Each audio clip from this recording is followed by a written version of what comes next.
we have expected a lot of money to come into the race. Is it coming? Yes, it is. And Senator Hagan is maintaining a very strong fundraising lead. Last report, she's got somewhere in the neighborhood of about $8 million. Tillis has raised somewhere in the neighborhood of about 2 or 3. There's a lot of outside money from independent expenditure groups that are probably going to even those odds quite a bit. But there is, as far as actual contributions to the individual candidates and to their campaign committees, Hagan's way ahead and is likely to stay there. Sean Hawes, nominal fundraising at all. Maybe nominal in fundraising, but an interesting dynamic about the Libertarian in this race. Is he going to draw votes from the Republican, from the Democrat, or maybe both? He may draw some from each side. It's just difficult to say right now.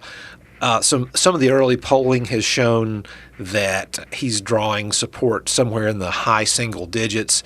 That may or may not pan out. That's not been the typical results Libertarians have gotten in North Carolina elections. They're lucky to get 3 to 4%.